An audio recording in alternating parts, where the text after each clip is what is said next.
여러분 혹시 이런 생각 해보신 적 있으신가요?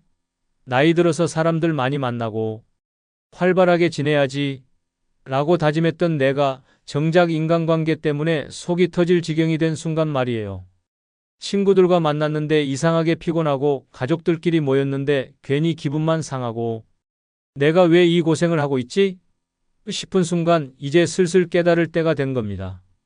노년의 진짜 행복은 사람들 속에서가 아니라 혼자만의 세계에서 온다는 걸요. 젊을 땐 관계를 넓히고 깊게 유지하려고 애쓰는 게 삶의 중요한 목표처럼 느껴질지 모릅니다.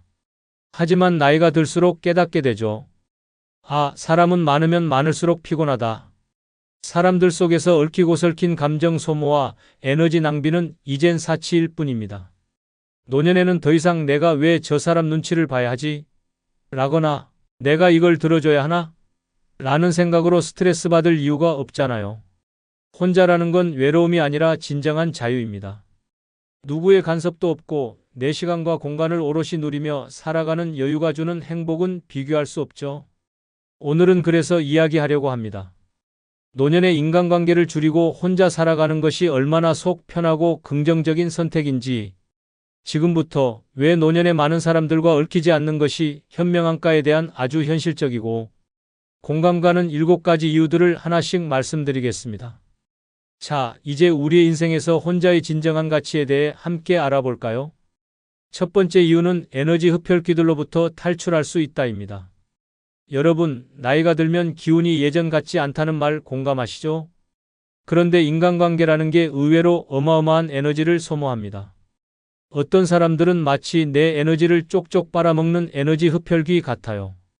예를 들어 친구를 만났는데 끊임없이 불평만 쏟아내고 가족들끼리 모였는데 누구 하나 싸움이 안 나는 날이 없고 심지어 이웃은 뭔가 도와달라며 매번 요청만 합니다. 이럴 때마다 마음속에서 내가 이 나이에 왜 이런 스트레스를 받아야 하지? 라는 생각이 솟구치죠. 혼자라면 이런 일은 없습니다. 내 에너지는 온전히 나만의 것입니다. 하루 종일 조용히 책을 읽거나 커피 한 잔을 마시며 여유로운 시간을 보내는 게 가능하죠. 귀찮은 전화도 없고 문제를 해결하느라 머리를 싸매는 일도 없습니다. 내가 좋아하는 일을 하고 내 페이스대로 시간을 쓰면서 에너지를 충전하는 삶이 가능해지는 거예요. 무엇보다 노년에는 사람을 잘못 만나 괴로움에 빠지는 것보다 차라리 혼자 있어 약간의 외로움을 느끼는 것이 훨씬 더 나은 선택입니다.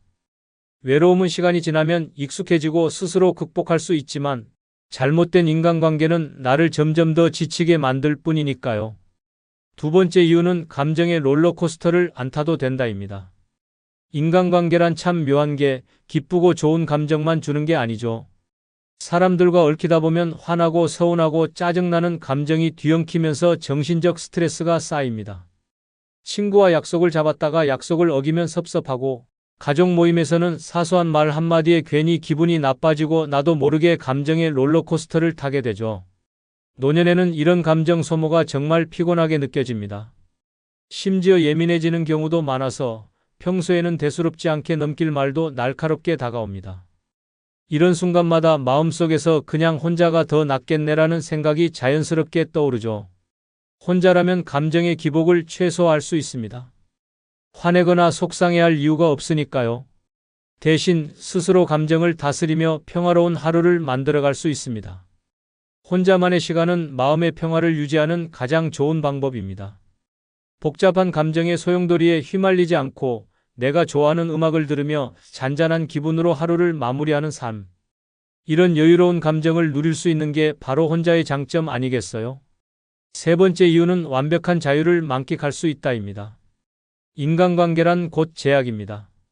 친구와 약속을 잡으면 시간을 맞춰야 하고 가족 행사에 불려가면 하루 종일 갇혀 있어야 하죠.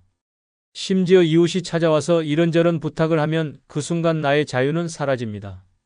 젊을 때는 그래도 이런 제약을 나름 받아들였겠지만 노년에는 마음속에서 이게 진짜 나한테 필요한 일인가? 라는 회의감이 스멀스멀 올라오죠. 혼자라면 이런 제약에서 완전히 해방됩니다. 오늘 날씨가 좋으면 산책을 나가도 되고 갑자기 게으름이 땡기면 하루 종일 침대에 누워 있어도 됩니다. 누구의 간섭도 눈치도 보지 않아도 된다는 자유로움은 상상 이상으로 행복합니다. 내가 먹고 싶은 음식을 마음껏 요리하고 하고 싶은 취미를 즐기며 시간을 보내는 삶. 혼자일 때야말로 진정한 자유를 만끽할 수 있습니다. 혼자 사는 삶은 누군가와의 일정에 맞추거나 책임을 떠맡지 않아도 되는 특별한 혜택을 줍니다. 내 마음이 시키는 대로 움직이고 나만의 속도로 하루를 보내는 것. 노년에는 이런 자유가 삶의 질을 좌우한다고 해도 과언이 아닙니다. 네 번째 이유는 돈 나갈 구멍이 줄어든다입니다. 여러분, 인간관계와 돈은 떼려야 뗄 수 없는 사이입니다. 누군가와 만나면 밥 한 끼는 기본이고 커피라도 한 잔 해야 할 것 같고 심지어 모임에서는 선물이나 회비 같은 예상치 못한 지출이 생기기 일쑤죠. 젊었을 땐 에이, 사람 사는 게 다 그런 거지 하며 넘길 수 있었겠지만 노년에는 은퇴 후 수입이 한정적이라 이런 일이 반복되면 점점 부담스럽게 느껴집니다. 게다가 인간관계가 깊어질수록 돈 문제는 더 복잡해집니다. 친구가 한 번만 도와줘. 내가 꼭 갚을게라며 돈을 빌려가고는 갚지 않는 경우도 있고 가족들 사이에서는 어머니는 좀 도와줄 수 있잖아요 라는 말이 자연스럽게 나오죠. 처음엔 큰 맘 먹고 도와줬다가 나중에는 관계까지 틀어지는 경우도 흔합니다. 혼자라면 이런 복잡한 일은 없습니다. 내 돈은 오롯이 내 것. 내가 먹고 싶은 걸 사 먹고 취미에 투자하고 여행도 내 마음대로 갈 수 있습니다. 무엇보다 돈 문제로 누구와 다투거나 불편해질 일이 없다는 게 얼마나 큰 장점인지 모릅니다. 노년에는 내가 번 돈, 내가 쓴다라는 마음가짐이 최고 아니겠어요? 다섯 번째 이유는 갈등이 사라진다입니다. 사람들과 어울리다 보면 좋을 때도 많지만 사소한 갈등이 발생할 때는 정말 피곤합니다. 친구와의 대화 중에 그건 아니지라는 말이 나오고 가족끼리도 이번엔 누가 더 잘못했나? 를 따지다 보면 속이 터지죠. 젊을 땐 이런 갈등도 풀어보려고 애썼지만 노년에는 그런 에너지조차 아깝게 느껴질 때가 많습니다. 특히 노년에는 감정이 예민해질 때가 많아서 작은 말 한마디가 크게 다가옵니다. 내가 언제부터 나한테 그렇게 말했니? 같은 사소한 오해가 깊어지면 마음속에서 화가 끓어오릅니다. 갈등을 해결하려고 노력해도 관계는 점점 더 꼬이기만 하죠. 혼자라면 이런 갈등은 0%입니다. 내가 말실수를 할 일도 상대의 태도를 고민할 일도 없으니 얼마나 속 편합니까? 스스로와 대화하며 마음의 평화를 찾을 수 있고 그 누구의 말이나 행동에도 상처받지 않습니다. 노년의 소중한 시간을 갈등에 쏟느니 차라리 나만의 고요한 여유를 즐기는 게 훨씬 현명한 선택입니다. 여섯 번째 이유는 내 시간이 진짜 내 것이 된다입니다. 사람들과 어울리다 보면 내 시간이라고 생각했던 것이 어느새 그들의 시간이 되어버립니다. 아침에 느긋하게 차 한 잔 마시려고 했는데 갑자기 친구가 오늘 점심이나 먹자고 연락을 해오고 저녁에는 가족들이 얼른 와서 손 좀 봐줘야겠다며 부릅니다. 하루 종일 쫓기듯 시간을 쓰다 보면 정작 내가 하고 싶었던 일은 뒷전으로 밀려버리곤 하죠. 혼자라면 이런 상황은 꿈도 꿀 수 없습니다. 아침에 일어나서 오늘 뭐 할까? 라는 고민을 하는 것 자체가 행복한 시간이에요. 날씨가 좋으면 산책을 나가고 별다른 일이 없으면 하루 종일 빈둥거려도 아무도 뭐라 할 사람이 없죠. 내가 좋아하는 취미를 시작하거나 마음 내킬 때 여행을 떠나는 것도 전적으로 내 선택입니다. 누구의 간섭 없이 내 시간을 온전히 내 마음대로 쓸 수 있다는 것은 노년의 삶에서 가장 큰 자유일지도 모릅니다. 하루가 끝날 때 오늘 하루 참 좋았다는 생각이 드는 건 바로 이런 여유로운 시간 덕분이 아닐까요? 일곱 번째 이유는 외로움이 오히려 축복이 된다입니다. 많은 사람들이 혼자 사는 것의 가장 큰 단점으로 외로움을 꼽습니다. 그런데 이상하게도 사람들과 얽혀 있을 때 느끼는 외로움이 더 클 때가 많지 않나요?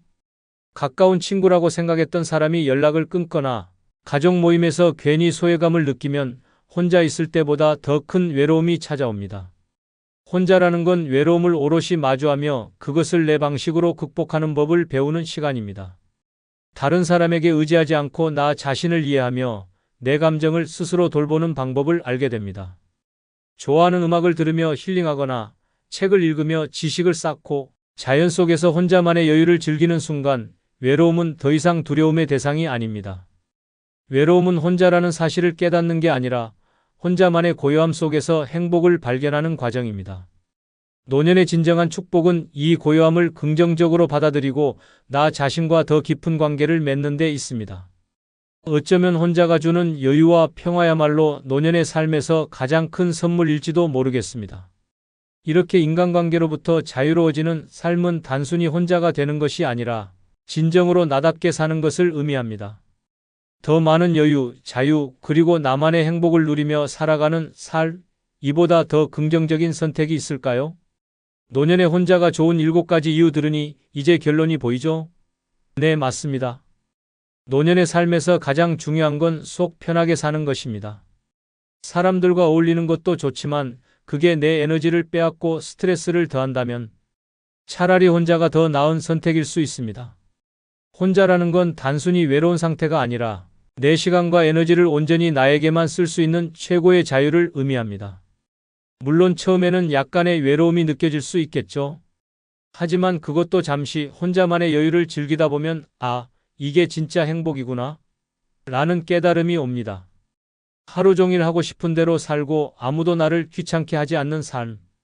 이것이야말로 노년의 진정한 축복 아닐까요? 그러니 걱정하지 마세요. 혼자라는 건 당신의 선택이자 당신만의 세상을 만들어가는 과정입니다. 사람들과 엮여 복잡해지는 대신 오히려 혼자만의 시간을 통해 진정한 행복을 발견하세요. 노년의 삶은 당신의 것입니다. 이제 진짜 주인공이 되어보세요. 여러분을 응원합니다. 구독, 좋아요, 알림 설정 누르는 거 잊지 않으셨죠? 지금 눌러주세요. 다음에 더 재미있는 영상으로 다시 오겠습니다. 빠이.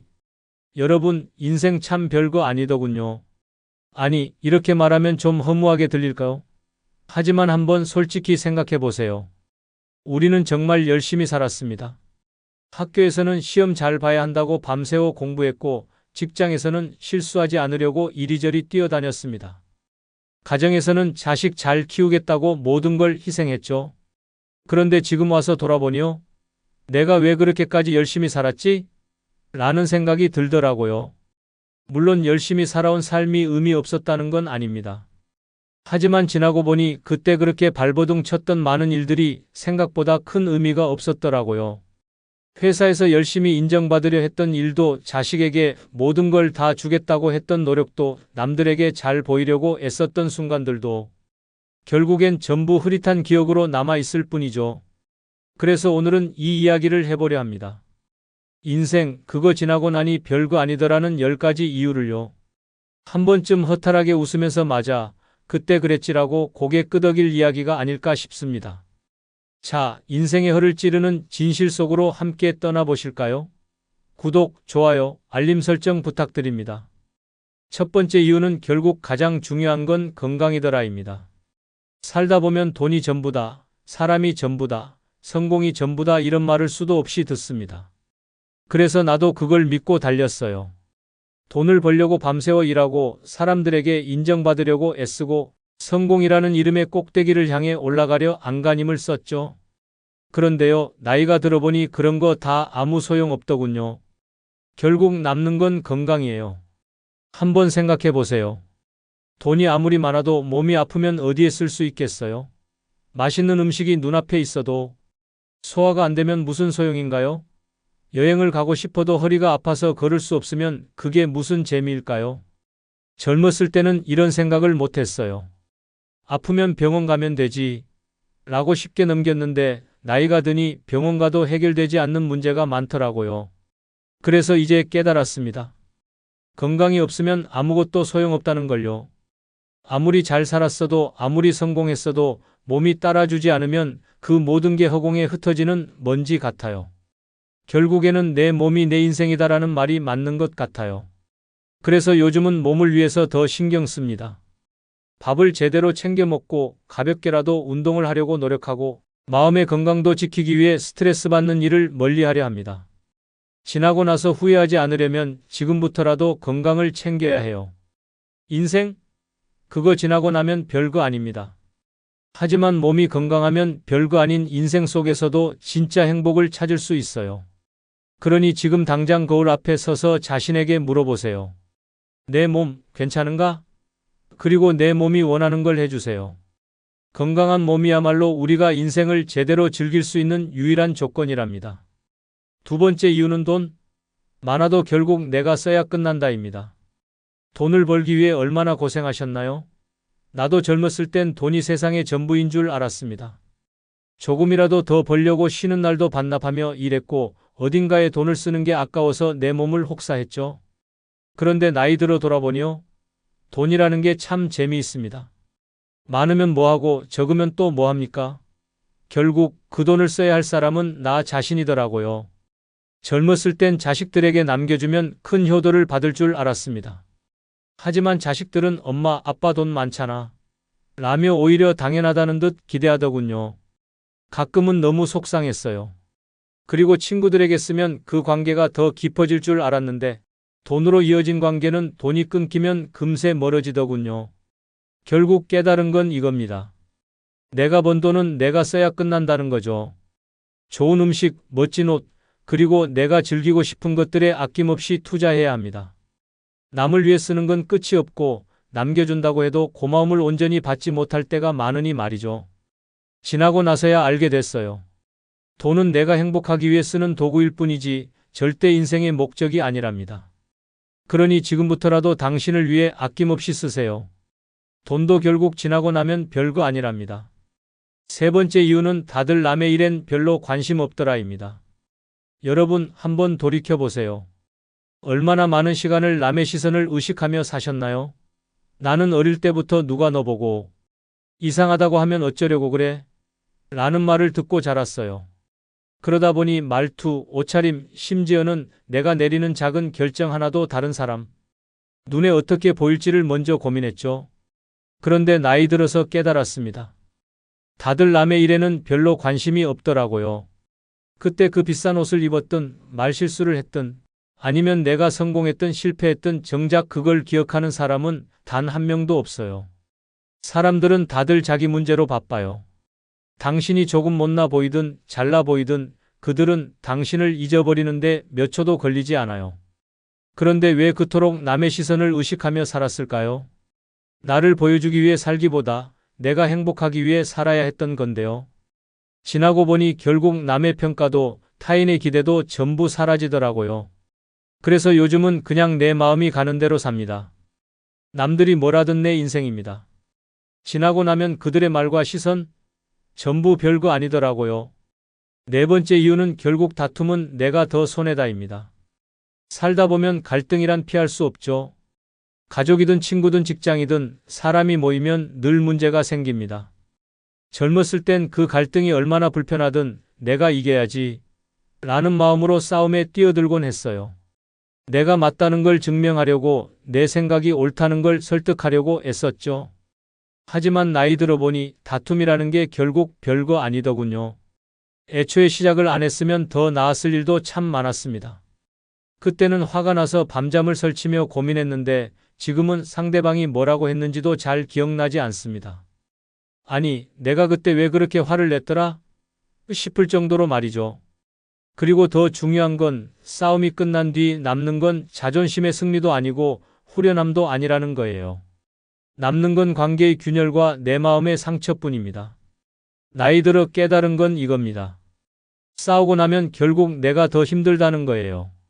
상대방이 이겼다고 느끼든 내가 이겼다고 느끼든 어쨌든 피곤한 건 똑같습니다.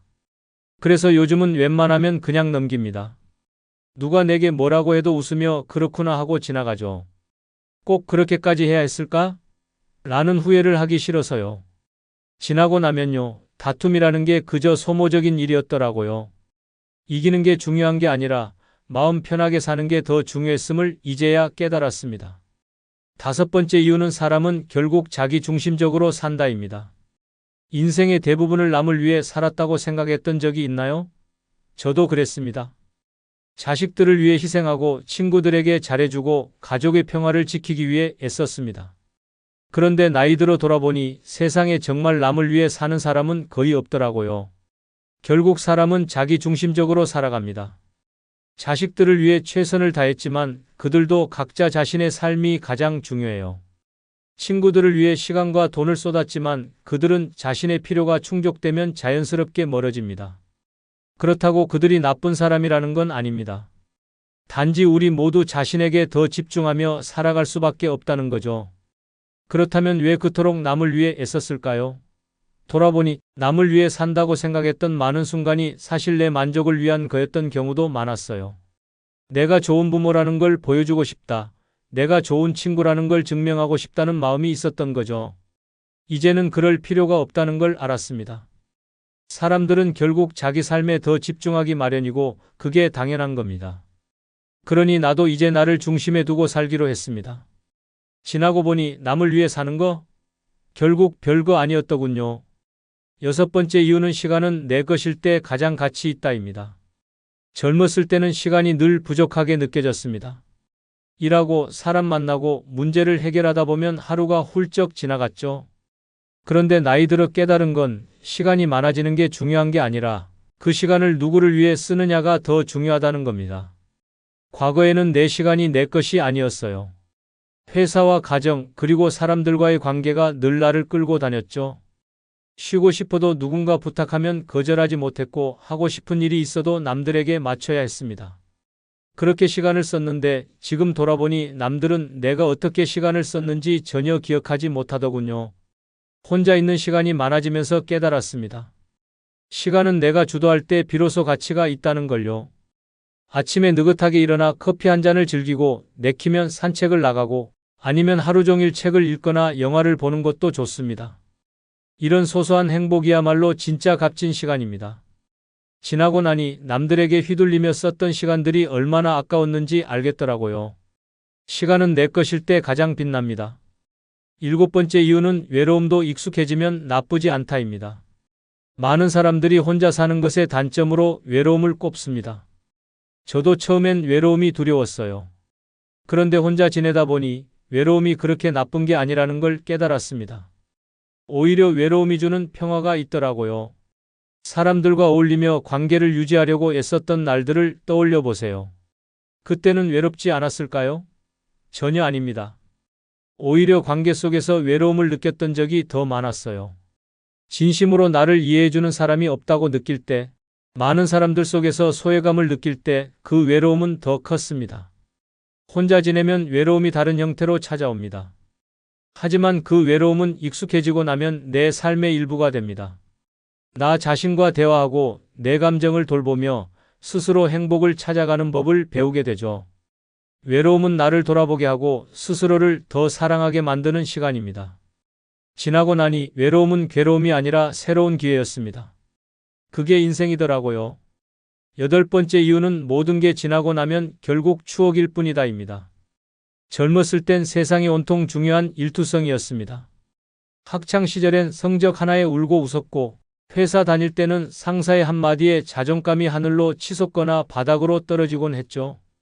결혼하고 아이를 키우면서는 매일 전쟁 같은 삶을 살았습니다.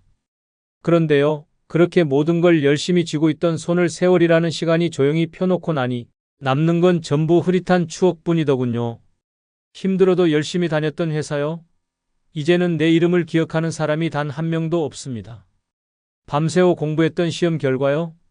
당시에 그렇게 중요했던 성적표는 어디로 갔는지도 모르겠어요. 아이들, 최선을 다해 키웠지만 이젠 그들도 바쁘다며 간단한 안부 전화로 모든 것을 끝내더군요. 내가 그토록 열심히 했던 일들이 이렇게 빠르게 흔적도 없이 지나갈 줄은 몰랐죠. 그렇다고 과거를 후회하는 건 아닙니다. 다만 지금 돌아보니 모든 일이 그리 대단한 건 아니었다는 걸 깨달았어요. 중요한 건 내가 그 순간을 얼마나 즐겼는가 하는 겁니다. 추억이란 게 그래요. 그때 더 많이 웃고 더 많이 사랑할 걸, 그게 왜 그렇게 힘들었는지 모르겠어요. 지금도 너무 애쓰고 계신가요? 이건 꼭 해야 해. 라며 고집 부리는 일이 있다면 잠시 멈춰보세요. 결국 지나고 나면 별거 아닙니다. 인생이라는 게 그저 웃으면서 지나가는 하루하루의 합일 뿐이더라고요. 9번째 이유는 사람들이 생각보다 나를 많이 잊더라입니다. 살면서 이런 생각해 본 적 있으신가요? 내가 이렇게 열심히 살아가면 사람들이 나를 오래 기억하겠지. 그런데요, 인생의 허무한 진실 중 하나는 세상은 생각보다 우리를 빨리 잊는다는 겁니다. 젊었을 때는 나를 기억하게 하기 위해 애썼습니다. 회사에서는 열심히 일해서 내 이름을 남기려 했고, 친구들 사이에서는 나 정말 괜찮은 사람이야 라는 걸 보여주려고 애썼죠. 자식들에게는 내가 이렇게까지 희생했으니 너희도 나를 잊지 못할 거야 라는 기대도 했습니다. 그런데 나이 들어보니 세상은 너무도 빠르게 흘러가고 사람들은 각자의 삶을 살아가느라 나를 기억할 틈이 없더라고요. 그때 그렇게 헌신했던 회사요? 퇴직하고 몇 달 지나니 내가 있던 자리조차 기억 못하는 사람들로 가득 찼습니다.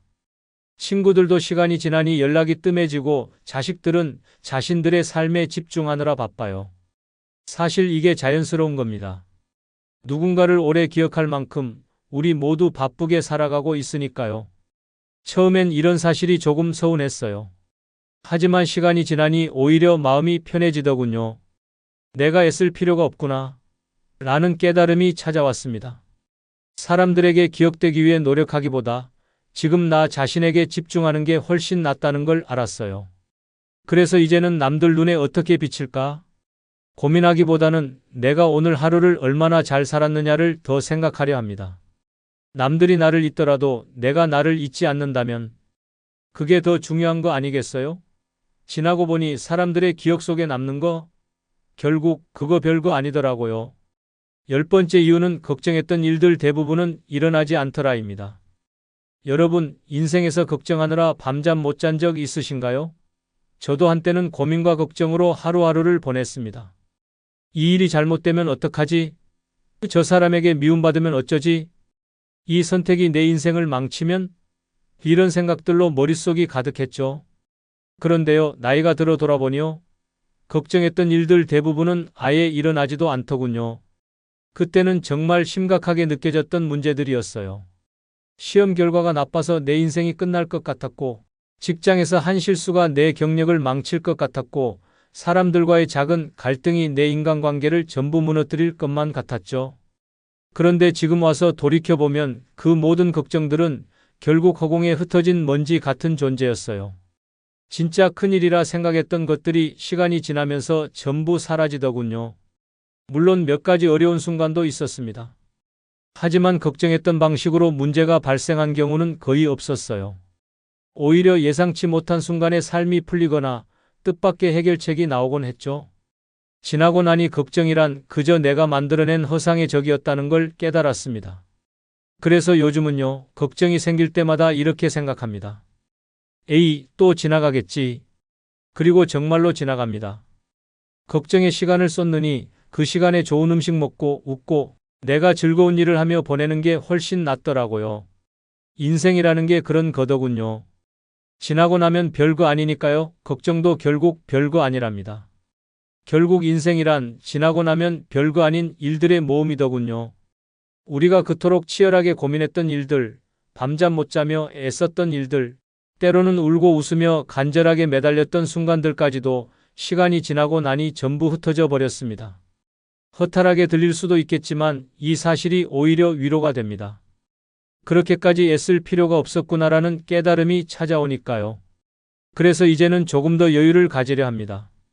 오늘 조금 부족해도 괜찮고 내일이 완벽하지 않아도 괜찮습니다. 나를 위한 시간과 에너지를 더 많이 쓰고 남들 눈치 보며 사느라 잃어버렸던 내 모습을 되찾아야겠다는 생각이 들어요. 인생은 결국 내가 나를 얼마나 사랑하느냐로 결정되는 것 아닐까요? 그러니 여러분도 한번 멈춰서 자신에게 물어보세요. 지금 나는 행복한가? 세상의 기대나 남들의 시선 때문에 내 삶을 힘들게 하지 말고 나 자신을 위한 작은 행복을 찾는 데 집중해 보세요. 지나고 나니 별거 아닌 인생이라지만 그 별거 아닌 것들 속에서 진짜 중요한 건 지금 이 순간 내가 웃을 수 있느냐는 거랍니다. 그러니 오늘 하루 조금 더 가볍게, 조금 더 행복하게 보내시길 바랍니다. 구독, 좋아요, 알림 설정 지금 눌러주세요. 다음에 더 재미있는 영상으로 다시 오겠습니다. 빠이. 여러분, 인생 참 별거 아니더군요. 아니, 이렇게 말하면 좀 허무하게 들릴까요?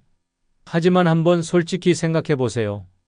우리는 정말 열심히 살았습니다.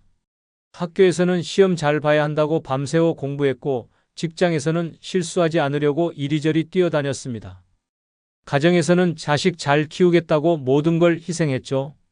그런데 지금 와서 돌아보니요. 내가 왜 그렇게까지 열심히 살았지? 라는 생각이 들더라고요. 물론 열심히 살아온 삶이 의미 없었다는 건 아닙니다. 하지만 지나고 보니 그때 그렇게 발버둥 쳤던 많은 일들이 생각보다 큰 의미가 없었더라고요.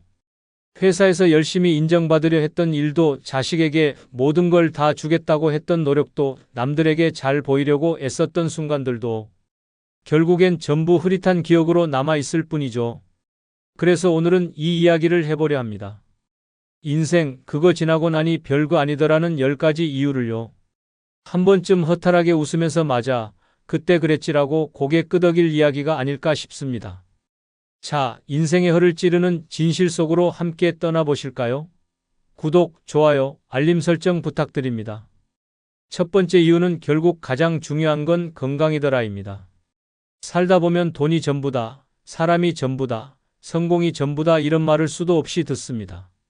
그래서 나도 그걸 믿고 달렸어요. 돈을 벌려고 밤새워 일하고 사람들에게 인정받으려고 애쓰고 성공이라는 이름의 꼭대기를 향해 올라가려 안간힘을 썼죠. 그런데요, 나이가 들어보니 그런 거 다 아무 소용 없더군요. 결국 남는 건 건강이에요. 한번 생각해 보세요. 돈이 아무리 많아도 몸이 아프면 어디에 쓸 수 있겠어요? 맛있는 음식이 눈앞에 있어도 소화가 안 되면 무슨 소용인가요? 여행을 가고 싶어도 허리가 아파서 걸을 수 없으면 그게 무슨 재미일까요? 젊었을 때는 이런 생각을 못했어요. 아프면 병원 가면 되지 라고 쉽게 넘겼는데 나이가 드니 병원 가도 해결되지 않는 문제가 많더라고요. 그래서 이제 깨달았습니다. 건강이 없으면 아무것도 소용없다는 걸요. 아무리 잘 살았어도, 아무리 성공했어도 몸이 따라주지 않으면 그 모든 게 허공에 흩어지는 먼지 같아요. 결국에는 내 몸이 내 인생이다라는 말이 맞는 것 같아요. 그래서 요즘은 몸을 위해서 더 신경 씁니다. 밥을 제대로 챙겨 먹고 가볍게라도 운동을 하려고 노력하고 마음의 건강도 지키기 위해 스트레스 받는 일을 멀리하려 합니다. 지나고 나서 후회하지 않으려면 지금부터라도 건강을 챙겨야 해요. 인생? 그거 지나고 나면 별거 아닙니다. 하지만 몸이 건강하면 별거 아닌 인생 속에서도 진짜 행복을 찾을 수 있어요. 그러니 지금 당장 거울 앞에 서서 자신에게 물어보세요. 내 몸 괜찮은가? 그리고 내 몸이 원하는 걸 해주세요. 건강한 몸이야말로 우리가 인생을 제대로 즐길 수 있는 유일한 조건이랍니다. 두 번째 이유는 돈? 많아도 결국 내가 써야 끝난다입니다. 돈을 벌기 위해 얼마나 고생하셨나요? 나도 젊었을 땐 돈이 세상의 전부인 줄 알았습니다. 조금이라도 더 벌려고 쉬는 날도 반납하며 일했고 어딘가에 돈을 쓰는 게 아까워서 내 몸을 혹사했죠. 그런데 나이 들어 돌아보니요. 돈이라는 게 참 재미있습니다. 많으면 뭐하고 적으면 또 뭐합니까? 결국 그 돈을 써야 할 사람은 나 자신이더라고요. 젊었을 땐 자식들에게 남겨주면 큰 효도를 받을 줄 알았습니다. 하지만 자식들은 엄마, 아빠 돈 많잖아 라며 오히려 당연하다는 듯 기대하더군요. 가끔은 너무 속상했어요. 그리고 친구들에게 쓰면 그 관계가 더 깊어질 줄 알았는데 돈으로 이어진 관계는 돈이 끊기면 금세 멀어지더군요. 결국 깨달은 건 이겁니다. 내가 번 돈은 내가 써야 끝난다는 거죠. 좋은 음식, 멋진 옷, 그리고 내가 즐기고 싶은 것들에 아낌없이 투자해야 합니다. 남을 위해 쓰는 건 끝이 없고 남겨준다고 해도 고마움을 온전히 받지 못할 때가 많으니 말이죠. 지나고 나서야 알게 됐어요. 돈은 내가 행복하기 위해 쓰는 도구일 뿐이지 절대 인생의 목적이 아니랍니다. 그러니 지금부터라도 당신을 위해 아낌없이 쓰세요. 돈도 결국 지나고 나면 별거 아니랍니다. 세 번째 이유는 다들 남의 일엔 별로 관심 없더라입니다. 여러분 한번 돌이켜보세요. 얼마나 많은 시간을 남의 시선을 의식하며 사셨나요? 나는 어릴 때부터 누가 너 보고 이상하다고 하면 어쩌려고 그래? 라는 말을 듣고 자랐어요. 그러다 보니 말투, 옷차림, 심지어는 내가 내리는 작은 결정 하나도 다른 사람 눈에 어떻게 보일지를 먼저 고민했죠. 그런데 나이 들어서 깨달았습니다. 다들 남의 일에는 별로 관심이 없더라고요. 그때 그 비싼 옷을 입었든 말실수를 했든 아니면 내가 성공했든 실패했든 정작 그걸 기억하는 사람은 단 한 명도 없어요. 사람들은 다들 자기 문제로 바빠요. 당신이 조금 못나 보이든 잘나 보이든 그들은 당신을 잊어버리는데 몇 초도 걸리지 않아요. 그런데 왜 그토록 남의 시선을 의식하며 살았을까요? 나를 보여주기 위해 살기보다 내가 행복하기 위해 살아야 했던 건데요. 지나고 보니 결국 남의 평가도 타인의 기대도 전부 사라지더라고요. 그래서 요즘은 그냥 내 마음이 가는 대로 삽니다. 남들이 뭐라든 내 인생입니다. 지나고 나면 그들의 말과 시선 전부 별거 아니더라고요. 네 번째 이유는 결국 다툼은 내가 더 손해다입니다. 살다 보면 갈등이란 피할 수 없죠. 가족이든 친구든 직장이든 사람이 모이면 늘 문제가 생깁니다. 젊었을 땐 그 갈등이 얼마나 불편하든 내가 이겨야지 라는 마음으로 싸움에 뛰어들곤 했어요. 내가 맞다는 걸 증명하려고 내 생각이 옳다는 걸 설득하려고 애썼죠.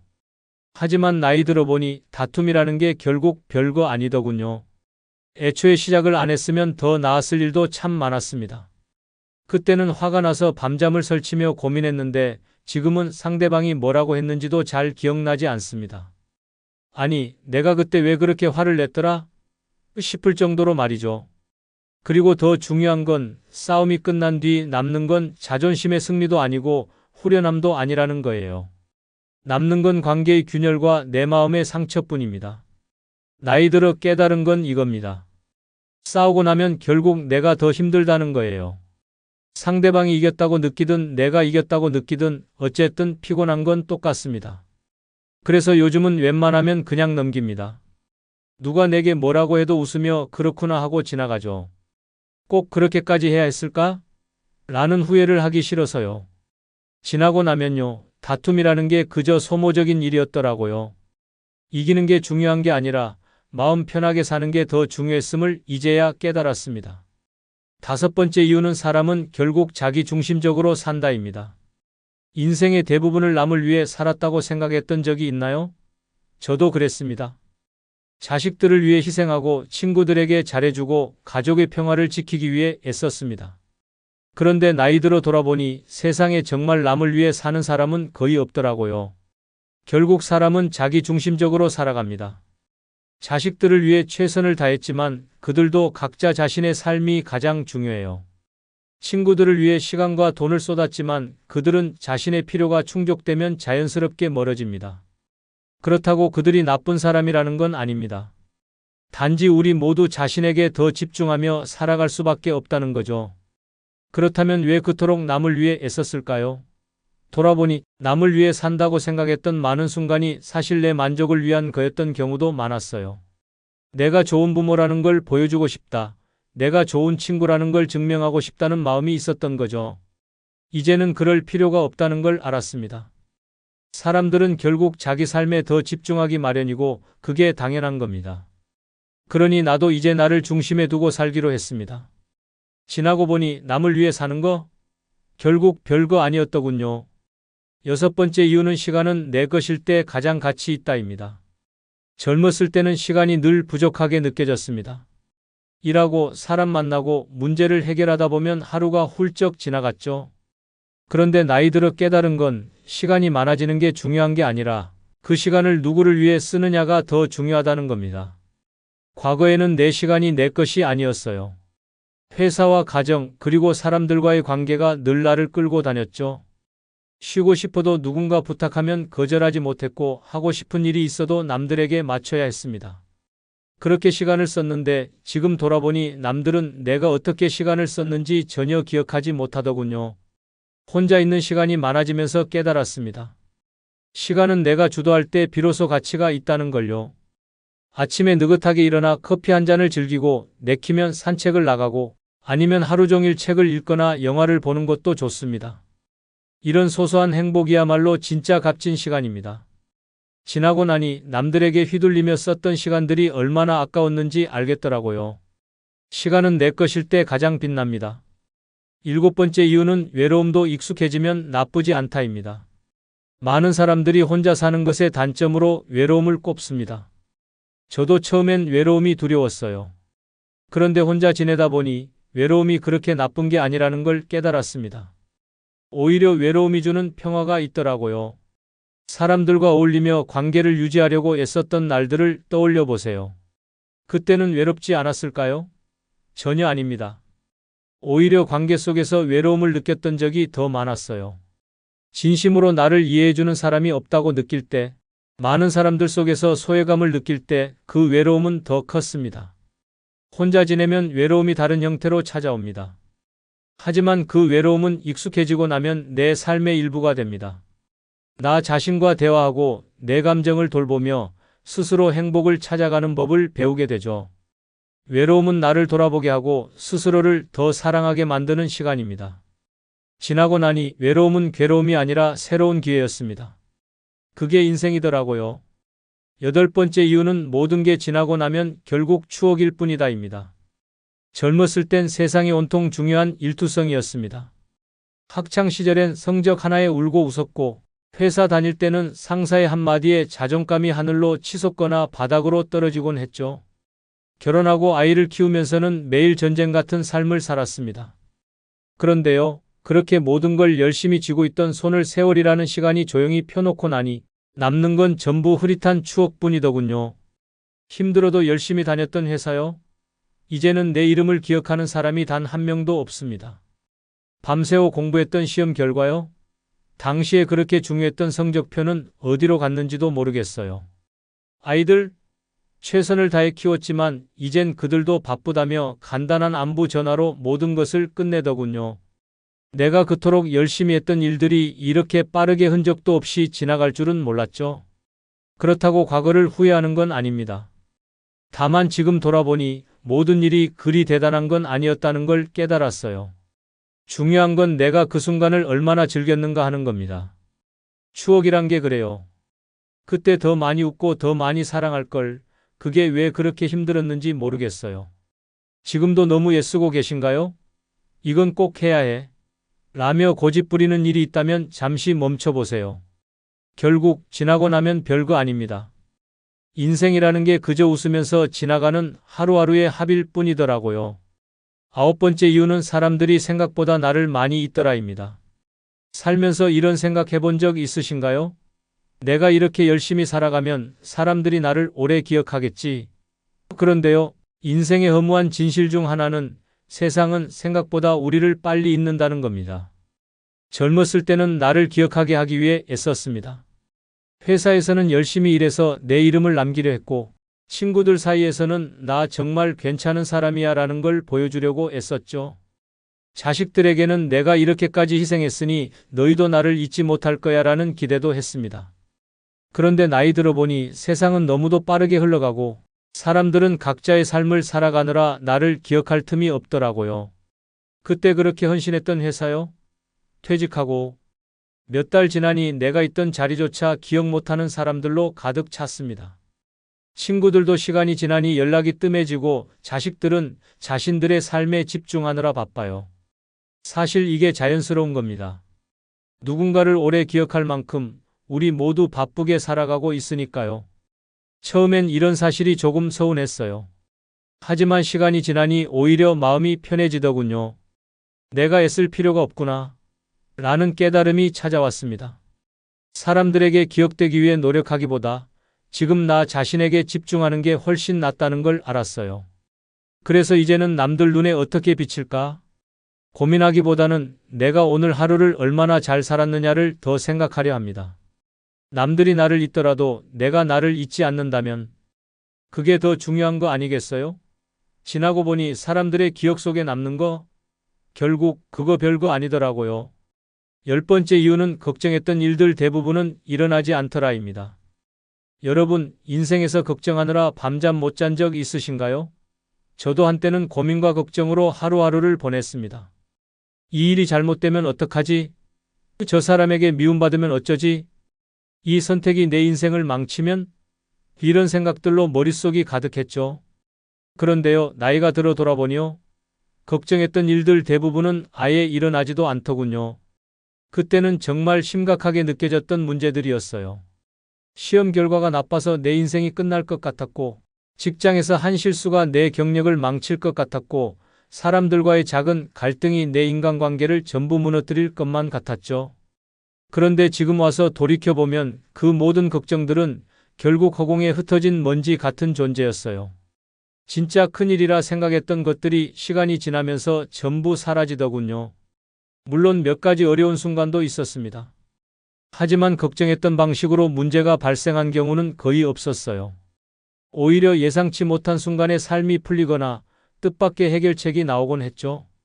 지나고 나니 걱정이란 그저 내가 만들어낸 허상의 적이었다는 걸 깨달았습니다. 그래서 요즘은요, 걱정이 생길 때마다 이렇게 생각합니다. 에이, 또 지나가겠지. 그리고 정말로 지나갑니다. 걱정에 시간을 쏟느니 그 시간에 좋은 음식 먹고 웃고 내가 즐거운 일을 하며 보내는 게 훨씬 낫더라고요. 인생이라는 게 그런 거더군요.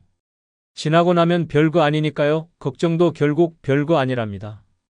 결국 인생이란 지나고 나면 별거 아닌 일들의 모음이더군요. 우리가 그토록 치열하게 고민했던 일들, 밤잠 못 자며 애썼던 일들, 때로는 울고 웃으며 간절하게 매달렸던 순간들까지도 시간이 지나고 나니 전부 흩어져 버렸습니다. 허탈하게 들릴 수도 있겠지만 이 사실이 오히려 위로가 됩니다. 그렇게까지 애쓸 필요가 없었구나라는 깨달음이 찾아오니까요. 그래서 이제는 조금 더 여유를 가지려 합니다. 오늘 조금 부족해도 괜찮고 내일이 완벽하지 않아도 괜찮습니다. 나를 위한 시간과 에너지를 더 많이 쓰고 남들 눈치 보며 사느라 잃어버렸던 내 모습을 되찾아야겠다는 생각이 들어요. 인생은 결국 내가 나를 얼마나 사랑하느냐로 결정되는 것 아닐까요? 그러니 여러분도 한번 멈춰서 자신에게 물어보세요. 지금 나는 행복한가? 세상의 기대나 남들의 시선 때문에 내 삶을 힘들게 하지 말고 나 자신을 위한 작은 행복을 찾는 데 집중해 보세요. 지나고 나니 별거 아닌 인생이라지만 그 별거 아닌 것들 속에서 진짜 중요한 건 지금 이 순간 내가 웃을 수 있느냐는 거랍니다. 그러니 오늘 하루 조금 더 가볍게, 조금 더 행복하게 보내시길 바랍니다. 구독, 좋아요, 알림 설정 지금 눌러주세요. 다음에 더 재미있는 영상으로 다시 오겠습니다. 빠이. 여러분, 노년에 재혼을 한다는 건 정말 신중히 고민해야 할 문제입니다. 낭만적이고 설레는 새로운 시작일 것 같지만 현실은 그보다 훨씬 더 위험하고 복잡한 함정이 숨어 있을 수 있습니다. 특히 65세를 넘어가면 완전히 다른 환경에서 살아온 두 사람이 하나의 삶을 합치는 일은 생각보다 큰 도전을 안겨줍니다. 새로운 관계를 맺는다는 건 곧 예상치 못한 갈등과 문제를 감당해야 할 각오가 필요하다는 뜻이죠. 젊었을 때는 사랑 하나로 모든 걸 극복할 수 있을 것 같았지만 나이가 들면 상황이 완전히 달라집니다. 이미 몸과 마음에 익숙해진 생활 방식, 재산 문제, 자녀들과의 미묘한 관계, 그리고 건강 문제까지. 재혼은 단순히 서로 의지하며 함께 살면 되지라는 로맨틱한 이야기로 끝나지 않습니다. 잘못하면 오히려 인생의 평화를 송두리째 흔들고 내가 왜 이런 선택을 했을까? 라는 돌이킬 수 없는 큰 후회로 이어질 가능성이 높습니다. 그래서 오늘은 65세 넘어서 재혼하면 절대 안 되는 이유 10가지를 이야기하려 합니다. 잘못된 재혼은 단순히 후회로 끝나는 문제가 아닙니다. 삶의 안정과 행복을 위협할 수 있는 큰 문제로 번질 수도 있습니다. 재혼을 고민 중이라면 오늘 내용을 꼭 끝까지 들어보시고 신중히 생각해 보시기 바랍니다. 당신의 소중한 노년을 지키기 위한 이야기 지금 시작합니다. 아울러 구독, 좋아요, 알림 설정 부탁드립니다. 첫 번째는 상대방의 빚이 내 문제가 될 수 있다입니다. 노년에 재혼을 하면서 가장 큰 함정 중 하나는 상대방의 빚 문제입니다. 재혼을 할 때 상대방의 경제적 상황을 잘 파악하지 않으면 나는 몰랐는데 라고 후회할 일이 생길 수도 있죠. 처음엔 아무 문제 없어 보이던 사람이 결혼 후에 갑자기 사실은 조금 빚이 있어 라고 말하며 청구서를 내밀면 어떻게 될까요? 특히 상대방이 대출, 신용카드 빚 혹은 보증 문제를 안고 있다면 그 부담은 결혼과 동시에 나에게도 옮겨질 가능성이 높습니다. 부부니까 함께 해결해야지라는 명목으로 내 돈이 상대방의 빚을 갚는 데 쓰이기 시작한다면 이 관계는 스트레스로 가득 찰 수밖에 없습니다. 법적으로 보호받기 어렵거나 배우자의 빚을 대물림하게 될 상황이 생길 수도 있습니다. 결혼 전에는 사랑이 제일 중요하지라고 생각했지만 결혼 후에는 현실적인 문제가 더 크게 다가옵니다. 재혼을 고민할 때는 상대방의 빚과 경제적 상황을 철저히 확인하는 것이 필수입니다. 잘못하면 평생 모은 재산이 어디론가 사라져버릴 수도 있으니까요. 두 번째는 유산 문제로 가족 간 갈등이 생긴다입니다. 재혼을 하면 유산 문제는 피할 수 없는 갈등 요소가 됩니다. 특히 자녀들이 이미 성장한 상태라면 재혼 후에 배우자가 부모의 재산을 가져갈 것이라는 불안감에 불만을 품을 가능성이 높습니다. 예를 들어 내가 재혼 후 평범하게 살아가더라도 자녀들은 저 사람 때문에 우리가 받아야 할 유산이 줄어드는 거 아니야? 라고 생각할 수 있습니다. 심지어 자녀들 간의 갈등으로까지 번질 수도 있죠. 서로 유산 배분에 대한 의견 차이가 생기면 가족 간의 관계는 점점 멀어지게 됩니다. 더 큰 문제는 배우자가 나보다 먼저 세상을 떠날 경우입니다. 재혼한 배우자의 자녀들이 나의 재산을 요구할 수도 있습니다. 법적으로 이 상황은 충분히 가능한 일이기 때문에 유산 문제는 재혼 과정에서 신중히 고려해야 합니다. 가족 간의 평화를 지키고 싶다면 재혼을 통해 발생할 수 있는 경제적 충돌을 미리 생각해 봐야 합니다. 세 번째는 내 돈 쓰는 게 마음대로 되지 않는다입니다. 노년에 재혼을 하면 가장 흔히 겪는 불편함 중 하나가 내 돈인데 내 마음대로 쓸 수 없다는 점입니다. 혼자 살 때는 내가 번 돈, 모은 돈, 지금 있는 돈 모두 내가 원하는 대로 사용할 수 있죠. 새로운 옷을 사든 여행을 가든 맛있는 음식을 먹든 누구의 간섭도 없습니다. 그런데 재혼을 하면 이야기가 달라집니다. 여보, 이번에 그건 좀 과한 거 아니야? 라며 내가 하고 싶은 소비에 딴지를 거는 경우가 생길 수 있습니다. 특히 내가 모은 돈으로 상대방의 생활비를 대는 상황이 되면 나의 소비는 더 제한적이 될 수밖에 없습니다. 돈 문제로 갈등이 생기면 내 돈인데 왜 내가 간섭해? 라는 말이 오가며 관계의 틈이 더 깊어질 가능성도 있습니다. 노년에는 평생 모은 재산을 내 마음대로 쓰며 행복을 느끼는 게 가장 중요한데 재혼으로 인해 그 자유가 줄어든다면 후회하게 될 겁니다. 내가 원하는 대로 경제적 자유를 누리고 싶다면 재혼은 다시 한번 생각해 보셔야 할 선택일지도 모릅니다. 네 번째 이유는 경제적 능력을 노리고 접근할 수도 있다입니다. 노년에 재혼을 고민하는 분들이라면 한 가지 꼭 경계해야 할 점이 있습니다. 바로 상대방이 경제적 능력을 노리고 고의로 접근할 가능성입니다. 특히 상대가 경제적으로 어려운 상황이라면 재혼을 통해 자신이 원하는 경제적 안정을 얻으려는 속셈이 숨어 있을 수도 있습니다. 처음에는 상대방이 진심으로 다가오는 것처럼 보일 겁니다. 함께 노년을 행복하게 보내자는 달콤한 말로 마음을 열게 만들죠. 하지만 시간이 지나면서 점점 금전적인 요구가 늘어날 수도 있습니다. 예를 들어 당신이 좀 도와줘야 생활이 가능하다는 식으로 부탁하거나 고가의 물건이나 생활비 지원을 요청하는 경우입니다. 더 심각한 경우 상대가 빚이나 경제적 문제를 숨긴 채 재혼을 추진할 수도 있습니다. 재혼 후에는 두 사람의 재산과 경제 상황이 어느 정도 연결될 수밖에 없기 때문에 경제적 부담이 점점 커질 가능성이 있습니다. 이러한 관계는 결국 신뢰를 깨트리고 금전적 손실뿐 아니라 정신적인 스트레스까지 가져올 수 있습니다. 재혼을 고려 중이라면 상대방의 경제적 상황과 의도를 충분히 파악하는 것이 중요합니다. 사랑과 신뢰를 바탕으로 한 재혼이 아니라면 그 관계는 오히려 내 인생의 짐이 될 가능성이 높습니다. 나의 재산과 평화를 지키기 위해서라도 이러한 접근에는 신중을 기해야 합니다.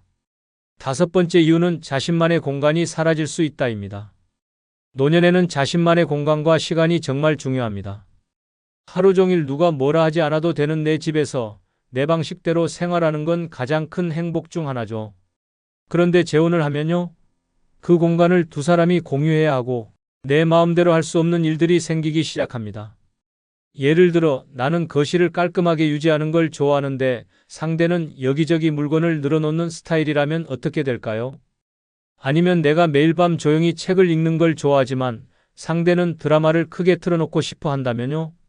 사소한 생활 방식 차이가 공간을 둘러싼 갈등으로 이어질 가능성이 큽니다. 게다가 혼자 살 때는 침실, 부엌, 거실 모두 나만의 공간이었지만 재혼 후에는 이건 같이 쓰는 공간이니까라며 양보해야 할 순간이 많아집니다. 내 집에서조차 마음 편히 있을 수 없다는 느낌이 들기 시작하면 그 불편함은 점점 커지겠죠. 결국 노년의 가장 큰 즐거움 중 하나인 자신만의 고요한 공간을 잃게 될 가능성이 높습니다. 여섯 번째 이유는 취미 생활이 제한될 수 있다입니다.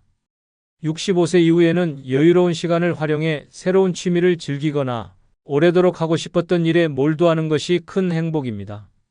그런데 재혼을 하면 그 취미 생활이 제한될 수 있다는 사실 알고 계셨나요? 예를 들어 나는 매주 동네 산책 모임에 나가거나 그림 그리기에 푹 빠져 있는 상황인데 상대가 그게 뭐가 그리 중요해? 라며 내 취미를 이해하지 못한다면요? 아니면 상대가 자신의 취미를 함께 하자고 강요하는 경우도 있을 겁니다. 내가 좋아하는 시간을 마음껏 쓰는 대신 상대와의 시간을 먼저 고려해야 한다는 부담이 생기는 겁니다. 혼자 살면 이런 걱정이 없습니다. 내가 하고 싶은 대로 내가 원하는 방식으로 하루를 보낼 수 있죠. 하지만 재혼을 하면 두 사람의 일정을 조율해야 하고 자연스럽게 내 취미와 자유로운 활동에 제한이 생길 가능성이 높습니다. 노년에는 오히려 이 자유가 더 소중해지는 만큼 재혼이 이 소중한 자유를 뺏을 가능성을 신중히 생각해 볼 필요가 있습니다. 7번째 이유는 외로움을 해결해 줄 것 같지만 오히려 더 외로울 수 있다입니다. 재혼을 고민하는 많은 이유 중 하나는 외로움을 해결하고 싶은 마음일 겁니다. 혼자 있는 시간이 길어지면서 그래도 누군가와 함께라면 덜 외롭겠지라는 기대를 하게 되죠. 그런데 현실은 그 반대일 때가 많습니다. 사람이 함께 있다고 해서 외로움이 사라지는 건 아닙니다. 오히려 상대방과 감정적으로 잘 맞지 않거나 대화가 통하지 않을 경우 혼자일 때보다 더 깊은 외로움을 느낄 수도 있습니다. 재혼 후에도 여전히 마음의 거리가 유지되거나 오히려 나는 혼자 있는 게 더 편했는데라는 후회를 하게 될 수도 있죠. 외로움은 누군가가 채워주는 것이 아니라 스스로 극복해야 할 감정일 때가 많습니다. 내가 나를 돌보는 법을 배우고 혼자 있는 시간의 가치를 알게 될 때 비로소 외로움은 내 삶을 흔들지 못합니다. 누군가와 함께라면 외로움이 해결될 거라는 막연한 기대는 재혼 후 더 큰 실망과 스트레스를 불러올 가능성이 있다는 걸 기억하세요. 8번째 이유는 상대방의 건강 문제에 내 삶이 휘말릴 수 있다입니다. 노년의 가장 큰 도전은 단연 건강관리입니다. 그런데 재혼을 하면 내 건강뿐 아니라 상대방의 건강 문제까지 떠안아야 하는 상황이 생길 수 있습니다. 처음엔 서로 도우며 살면 되지라는 낭만적인 약속으로 시작할지 몰라도 현실은 전혀 다른 방향으로 흘러가곤 합니다. 만약 상대방이 만성질환을 앓고 있거나 자주 병원에 다녀야 하는 상황이라면 어떻게 될까요? 간병인 같은 역할을 해야 할 수도 있고 매일 약을 챙겨주며 상대를 보살펴야 하는 일이 일상이 될지도 모릅니다. 처음엔 이 정도는 해줄 수 있어라고 생각했다가 시간이 지나며 점점 내 삶이 상대방의 건강 문제에 갇히는 느낌을 받게 되죠. 내가 원하던 자유로운 노년은 온데간데 없고 그저 간병으로 지친 날들만 남을 수 있습니다. 반대로 내가 건강이 나빠질 수도 있겠죠. 그때 상대방이 기꺼이 나를 돌봐줄 것이라고 장담할 수 있을까요? 노년의 삶에서 건강 문제는 누구에게나 큰 부담이지만 재혼 후에는 이 문제가 둘 사이의 신뢰와 관계를 시험하는 폭탄으로 작용할 가능성이 큽니다. 혼자라면 건강 문제가 생기더라도 전문가의 도움을 받거나 내가 원하는 대로 상황을 조율할 수 있습니다. 하지만 재혼으로 인해 건강 문제가 의존 관계로 변질되면 그 스트레스는 상상 이상일 수 있습니다. 노년의 가장 소중한 시간은 건강을 돌보며 스스로 평화를 누리는 것인데 재혼으로 인해 이 소중한 시간을 잃는다면 후회하지 않을 자신 있으신가요? 9번째 이유는 자녀들과의 관계가 더 멀어질 수 있다입니다. 노년에 재혼을 하면 가장 먼저 반응하는 이들은 자녀들입니다. 부모가 새로운 배우자를 맞이하는 것에 대해 기뻐하는 자녀도 있겠지만 그렇지 않은 경우가 더 많습니다. 특히 자녀들이 이미 독립해 자신의 삶을 꾸리고 있는 상황이라면 부모의 재혼을 불필요한 갈등의 시작으로 여길 가능성이 큽니다.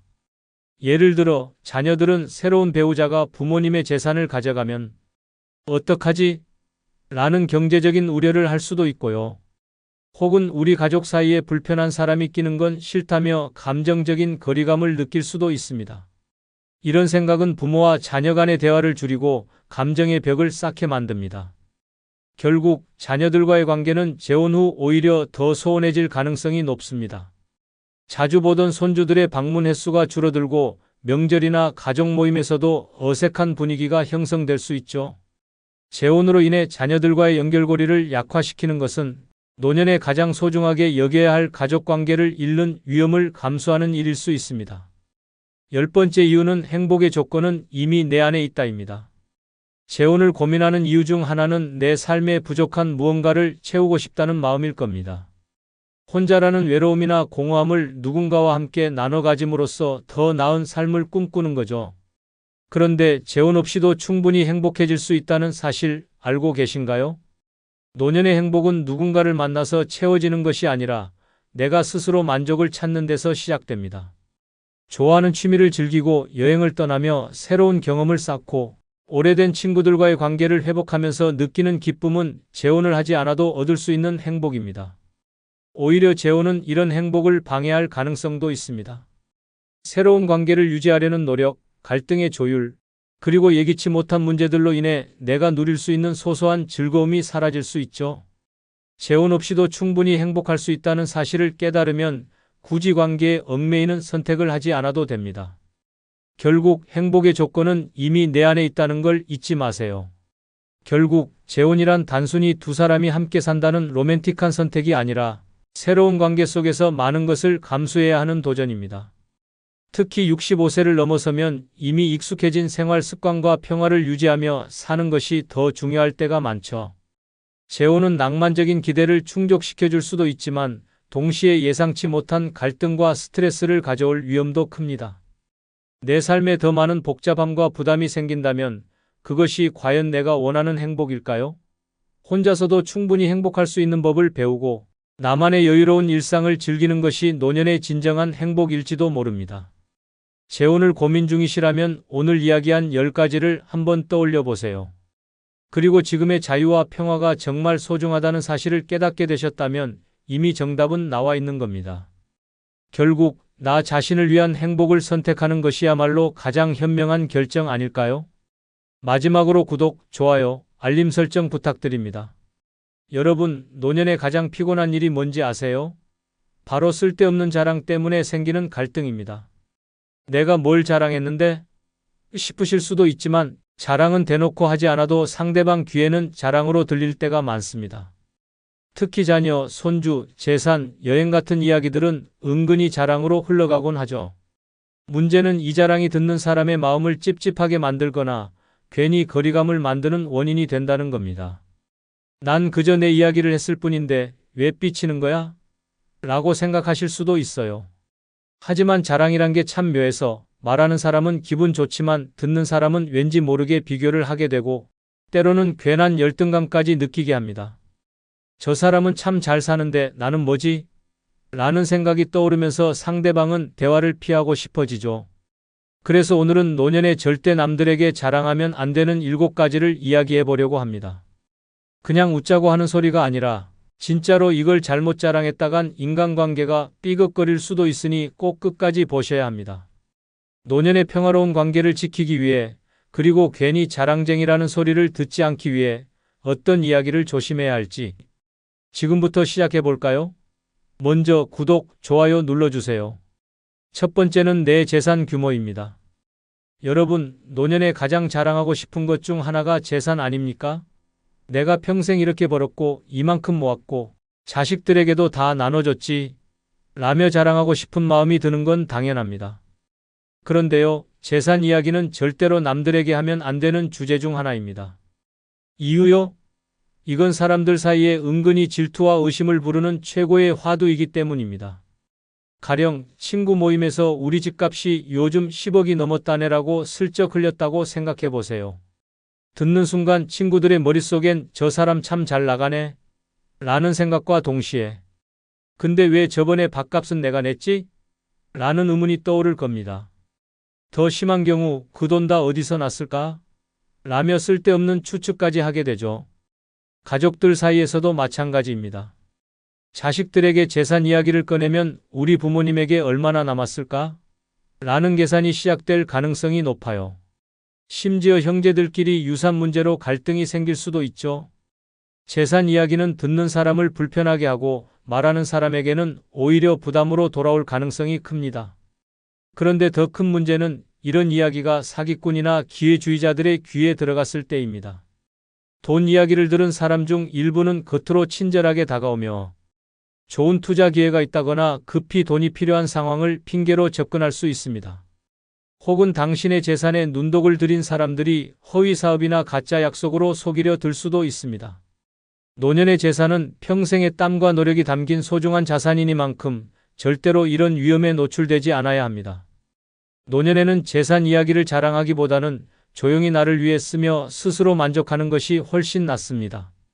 남들에게 자랑한다고 해서 내 재산이 더 많아지거나 사람들의 존경을 받는 건 아니니까요. 괜히 내 재산이 오히려 내 발목을 잡을 수도 있다는 점 잊지 마세요. 두 번째는 내 자녀, 며느리, 손주 자랑입니다. 우리 아들은 대기업에서 고위직이고 며느리는 의사야. 손주는 이번에 반에서 1등 했다네. 부모로서, 조부모로서 자식이나 손주가 잘된 걸 자랑하고 싶은 마음은 당연합니다.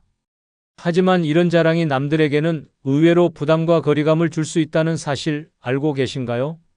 우선 자녀 자랑은 듣는 사람에게 비교와 열등감을 느끼게 할 수 있습니다. 나는 우리 자식 뒷바라지하느라 애썼는데 저 집에는 왜 저렇게 잘 됐지? 라며 은근히 상대를 위축되게 만들 수도 있죠. 며느리 자랑도 마찬가지입니다. 내 며느리는 아침마다 요가도 하고 집안일도 척척하면서 직장도 다닌다. 같은 말을 들은 사람은 우리 며느리는 왜 안 그렇지? 라며 불편함을 느낄 수 있습니다. 손주 자랑은요? 그건 또 다른 레벨의 불편함을 줍니다. 우리 손주는 이번에 피아노 대회에서 상을 받았다는 말을 들으면 상대방은 우리 손주는 피아노를 배우지도 않는데라며 민망함과 박탈감을 느낄 수 있어요. 심지어 듣는 사람에게 손주가 없을 경우에는 더 큰 거리감을 줄 수도 있습니다. 그리고 중요한 포인트, 자녀와 손주 자랑은 당사자들에게도 부담을 줍니다. 엄마, 제발 친구들 앞에서 내 얘기 좀 하지 마세요 라는 말을 들어본 적 있으신가요? 과도한 자랑은 자식들에게 과도한 기대감과 압박을 주며 손주들에게도 나는 꼭 잘해야 해라는 불필요한 스트레스를 줄 수 있습니다. 세 번째는 내 젊었을 때 잘 나갔던 이야기입니다. 노년에 가장 자주 나오는 대화 중 하나가 바로 내 젊었을 때는 마리아로 시작하는 이야기입니다. 한때 내가 얼마나 잘 나갔고 얼마나 대단한 성취를 이뤘는지 말하고 싶어지는 건 인지상정이죠. 그런데 이 젊은 시절의 자랑이 꼭 환영받는 이야기는 아닙니다. 왜냐고요? 듣는 사람들에게 부담만 줄 가능성이 크기 때문입니다. 첫째, 젊은 시절 자랑은 현재와 연결되지 않으면 공감받기 어렵습니다. 예를 들어 내가 그때는 사장 자리까지 올라갔었지 라고 해도 지금은 은퇴한 상태라면 그 이야기는 과거에 멈춰버린 이야기일 뿐입니다. 상대방은 그래서 지금은요? 라는 생각을 하게 될 수 있죠. 둘째, 젊었을 때 이야기는 자칫 듣는 사람들에게 상대적인 박탈감을 줄 수 있습니다. 특히 듣는 사람이 현재 힘든 상황이라면 아, 저 사람은 저렇게 잘 나갔는데 나는 왜 이럴까? 라는 생각을 하게 될지도 모릅니다. 셋째, 젊었을 때 잘 나갔다는 이야기는 반복될수록 추억에만 매달리는 사람이라는 인상을 줄 수 있습니다. 그때가 좋았는데라는 말을 자주 할수록 오히려 지금의 자신감이나 현재를 즐기는 모습이 부족해 보일 수 있다는 뜻이죠. 젊은 시절의 자랑은 스스로의 마음속에 간직하거나 정말 나를 잘 이해해주는 가까운 사람과 나눌 때 더 빛을 발합니다. 남들에게 굳이 자랑하려고 하면 오히려 지금의 나를 덜 멋지게 보이게 만들 수 있다는 점 꼭 기억하세요. 네 번째는 내 여행 경험입니다. 여행 이야기는 누구나 좋아할 것 같죠? 그런데 노년에는 이 여행 경험이 자랑이 될 가능성이 높고 자랑은 듣는 사람을 은근히 불편하게 만들 수 있습니다. 내가 이번에 유럽 다녀왔는데 말이야. 로 시작하는 이야기를 꺼내는 순간 상대방의 반응은 크게 두 가지로 나뉩니다. 첫째, 상대가 나와 비슷한 여행 경험을 가진 경우입니다. 이럴 땐 서로의 이야기가 공감과 경쟁 사이를 오갑니다. 거기 갔어? 아, 나는 그곳에서 이런 걸 봤지. 라며 대화가 발전할 수도 있지만 상대방이 마음속으로 내 여행은 저만큼 대단하지 않은데라며 비교하고 자격지심을 느낄 수도 있습니다. 둘째, 상대가 여행을 가지 못한 사람일 경우입니다. 건강 문제나 경제적인 이유로 여행이 어려운 사람에게 이곳은 정말 대단했어. 당신도 가봤어야 했는데 라는 말은 배려 없는 자랑으로 들릴 수 있죠. 듣는 이에게는 부러움보다는 불편함과 소외감을 줄 가능성이 큽니다. 여행 경험은 스스로의 행복을 위한 추억으로 간직하는 것이 가장 좋습니다. 특히 노년에는 내가 이만큼 잘 살고 있어라는 자랑으로 들리지 않도록 상대방의 상황을 고려하며 조심스럽게 나누는 것이 중요합니다.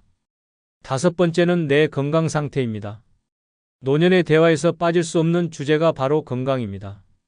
그런데 건강 이야기가 지나치게 자랑처럼 들리면 듣는 사람의 기분을 상하게 만들 수 있습니다.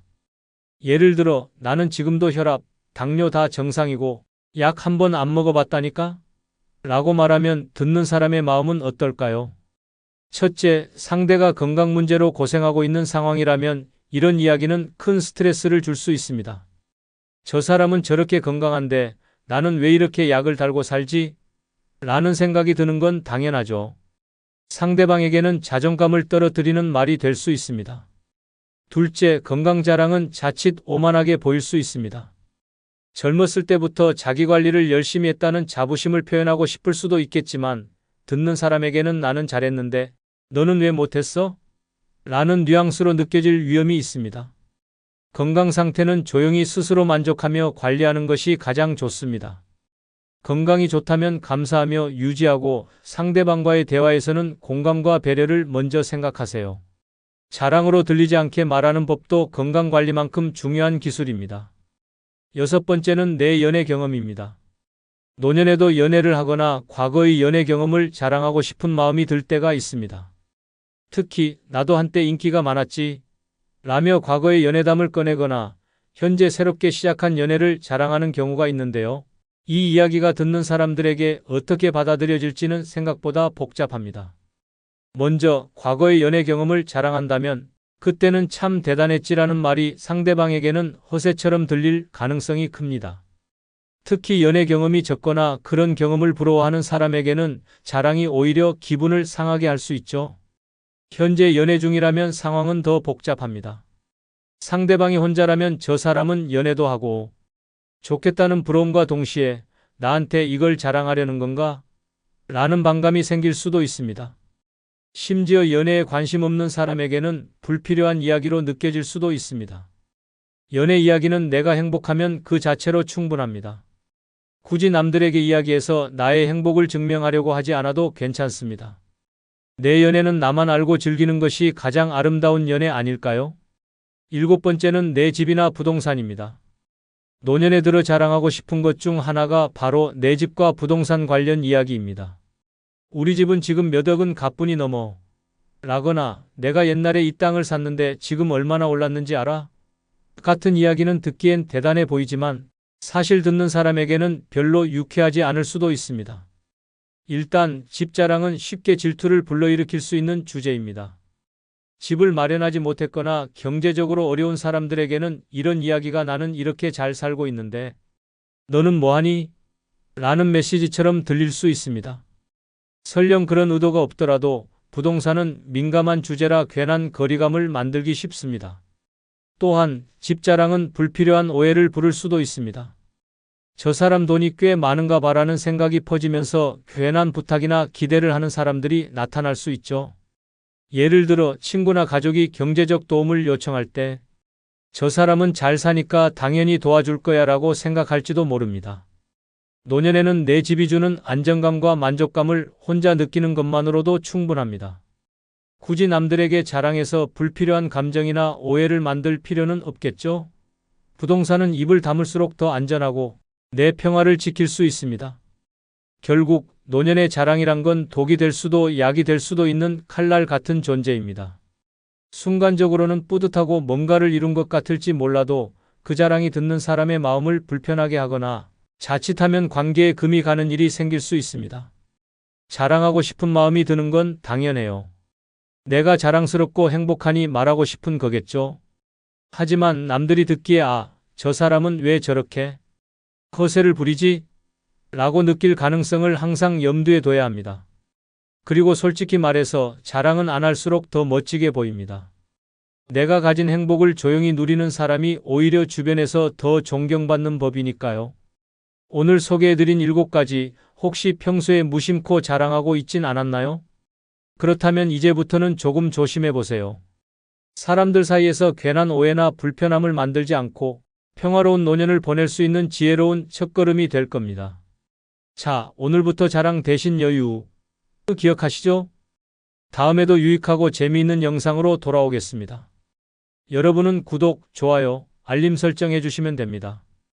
빠이. 여러분, 나이가 들면 제일 무서운 게 뭔지 아세요? 바로 외로움입니다. 자식들은 바쁘고 친구들도 하나둘 멀어지고 TV만 보고 있자니 나 이렇게 혼자 늙어가는 거야? 라는 생각이 들 때가 있죠.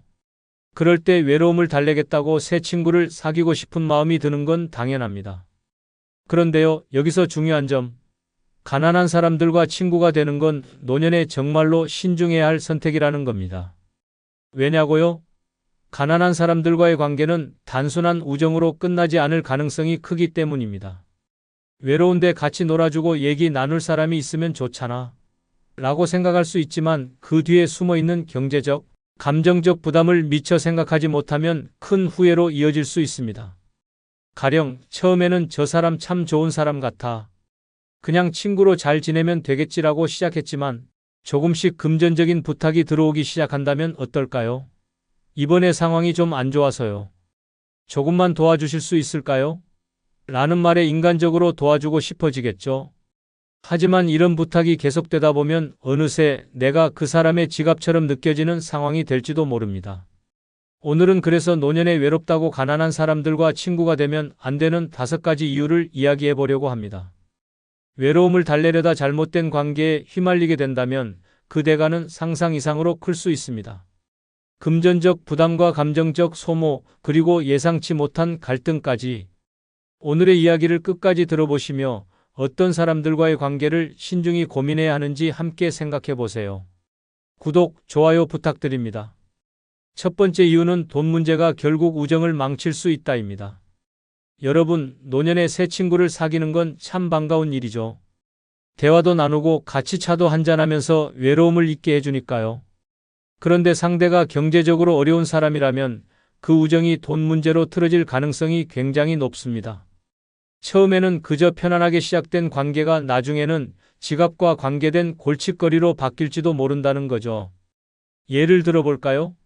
처음엔 상대방이 이번에 커피는 제가 살게요. 라며 푸근한 웃음을 지을지도 모릅니다. 하지만 어느 순간 요즘 제가 조금 힘들어서요 라며 작은 부탁이 들어오게 됩니다. 버스비가 부족한데 잠깐만 빌려주실 수 있을까요? 라는 가벼운 요청으로 시작하겠죠. 한 번, 두 번은 인간적으로 도와주고 싶을 겁니다. 하지만 그 부탁이 반복되면요. 점점 저 사람 나를 돈줄로 보는 거 아니야? 라는 생각이 들게 됩니다. 여기서 끝나면 다행입니다. 하지만 상대가 도와준 걸 당연하게 여기기 시작하면 어떻게 될까요? 우리 사이에 이 정도는 이해해 주실 줄 알았는데라며 오히려 서운한 태도를 보일 수도 있습니다.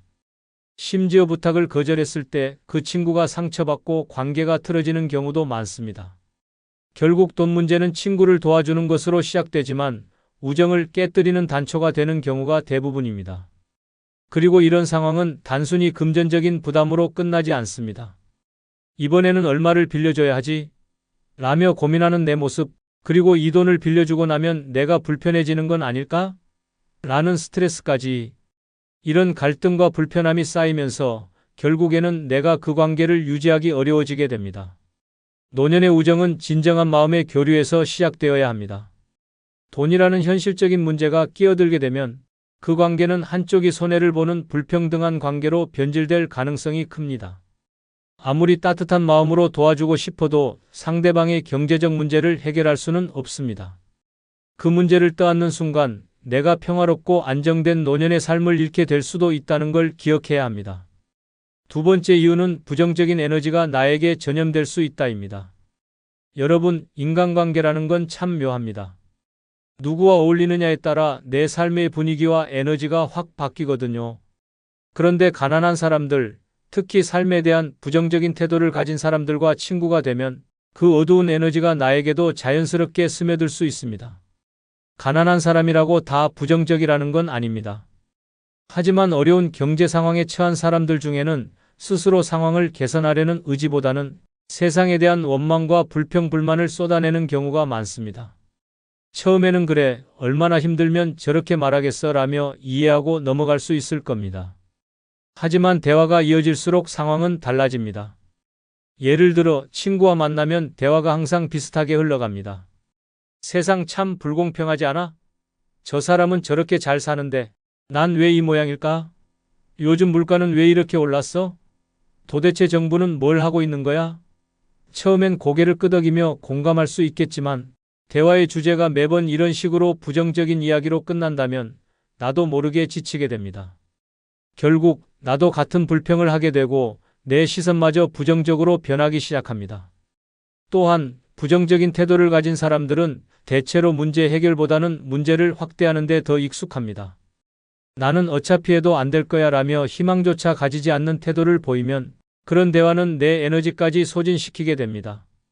나도 모르게 내가 왜 이런 대화를 계속하고 있지? 라는 의문이 들게 되고 집으로 돌아오는 길에 한숨이 늘어날 수도 있습니다.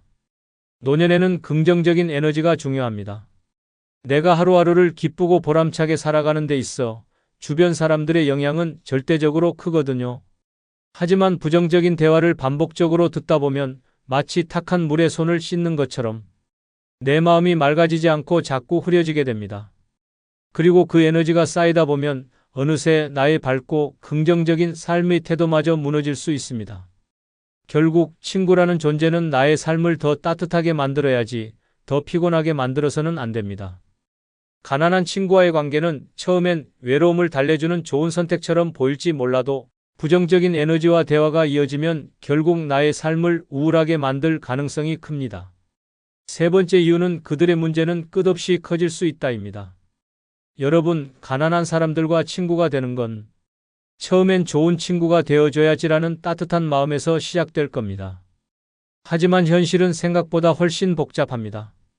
가난한 사람의 문제는 끝이 없고 그 끝없는 문제들이 결국 나에게까지 영향을 미칠 가능성이 크기 때문이죠. 처음에는 단순히 요즘 조금 힘드네 정도의 이야기로 시작됩니다. 생활비가 빠듯해서 힘들어라거나 요즘 병원비가 부담돼 같은 하소연 정도는 누구나 이해할 수 있겠죠. 그래서 그래, 힘들겠네. 내가 같이 고민해 줄게라며 좋은 친구로서 들어줄 수도 있습니다. 하지만 문제는 여기서 끝나지 않는다는 겁니다. 문제는 종종 한 가지 어려움이 다른 문제를 낳는다는 점입니다. 생활비가 부족하다 보니 빚을 지게 되고 그 빚을 갚으려고 또 다른 빚을 내게 되는 악순환이 이어질 수 있습니다. 이 과정에서 그 친구가 이제 나 혼자 감당하기 힘드니 너라도 좀 도와줄 수 있겠니? 라고 요청할 가능성도 높아지죠. 처음엔 작은 부탁이었는데 어느 순간 이번 달만 좀 부탁할게 라는 말이 반복되면서 내가 그 문제의 일부가 되어가는 상황이 벌어질 수 있습니다. 그리고 가장 큰 문제는 그들의 상황이 개선될 가능성이 낮다는 겁니다. 경제적으로 어려운 상황에 처한 사람들 중 일부는 본인의 문제를 스스로 해결하려는 의지보다는 주변 사람들에게 의존하려는 경향을 보이는 경우가 많습니다. 내가 들어주고 도와주는 만큼 이 친구가 있으니 괜찮겠지라는 생각이 자리 잡게 되고 결국 나는 계속해서 그 문제의 한가운데에 놓이게 될 수도 있습니다. 네 번째 이유는 그들의 가족 문제에 휘말릴 수 있다입니다. 여러분, 노년에 가장 소중한 건 뭐니 해도 평화입니다.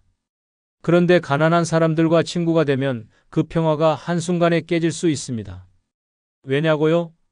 그들의 가족 문제에 내가 끼어들게 될 가능성이 크기 때문입니다. 처음엔 그냥 친구와만 관계를 맺는 거라고 생각했을 겁니다. 나는 그저 저 사람과 얘기 나누고 커피 한잔하면서 외로움을 달랠 거야 라고요. 그런데 어느 날 친구가 갑자기 이런 이야기를 꺼냅니다. 우리 집 애들이 요즘 말썽이라서 가족들이 나를 너무 힘들게 해요. 형제가 돈 문제로 자꾸 싸우는데 내가 중재를 해야 해서 듣다 보면 어느새 나는 그들의 가족 문제에 대한 조언자가 되어 있는 겁니다. 여기서 끝나면 다행이죠. 그런데 점점 그 이야기가 구체화됩니다. 우리 가족이 돈이 부족해서 힘들어라는 하소연이 이어지고 혹시 내가 조금 도와줄 수 있을까? 라는 말로 발전할 가능성도 큽니다. 게다가 그들의 가족 중 누군가가 직접 나에게 연락을 해 어르신, 우리 부모님 친구 좀 잘 부탁드려요 라고 하는 경우도 생길 수 있습니다. 더 큰 문제는 가난한 사람의 가족들은 종종 서로 의지하며 얽힌 관계를 가지고 있다는 겁니다. 내가 그 친구와만 대화한다고 생각했는데 어느새 그 가족의 문제까지 내가 책임져야 하는 상황이 될 수도 있습니다. 자식들, 형제들, 심지어 친척들까지 엮이면서 내가 이 나이에 왜 남의 가족 문제로 골머리를 썩이고 있지? 라는 후회가 들게 될 수도 있죠. 노년에는 내 가족만 챙기기도 벅찬 시기입니다. 친구의 가족 문제에까지 얽히다 보면 그 관계는 점점 피곤하고 골치 아픈 일로 변질될 가능성이 큽니다. 결국 외로움을 달래려다 오히려 내 평화를 잃는 선택이 될 수 있다는 점을 꼭 기억하세요. 다섯 번째 이유는 내 외로움을 더 크게 느끼게 만들 수도 있다입니다. 여러분, 외로움을 달래기 위해 친구를 사귀는 건데 그 친구가 오히려 외로움을 더 키우는 경우도 있다는 거 알고 계신가요? 특히 가난한 사람들과 친구가 되면 이런 일이 벌어질 가능성이 더 높습니다. 처음엔 좋은 친구가 생겼으니 이제 외롭지 않을 거야 라고 생각할 겁니다. 하지만 그 친구와의 대화가 반복될수록 이상한 기분이 들기 시작합니다. 그들의 이야기를 듣다 보면 나는 왜 이런 얘기를 계속 듣고 있어야 하지? 라는 생각이 스멀스멀 올라옵니다. 가난한 상황에서 나오는 부정적인 이야기, 가족과의 갈등, 끊임없는 불만을 듣다 보면 친구와 함께 있어도 나 자신이 더 고립된 느낌을 받을 수도 있습니다. 또한 가난한 친구는 경제적 여건상 내가 원하는 활동을 함께하기 어려운 경우가 많습니다. 나는 여행을 가고 싶고 좋은 레스토랑에서 식사도 하고 싶은데 상대방은 나한텐 그런 건 사치야라고 선을 그어버릴 수 있죠. 그러면 자연스럽게 내가 하고 싶은 것들을 포기하게 되고 그럴수록 내가 왜 이러고 있지? 라는 외로움이 커질 수 있습니다.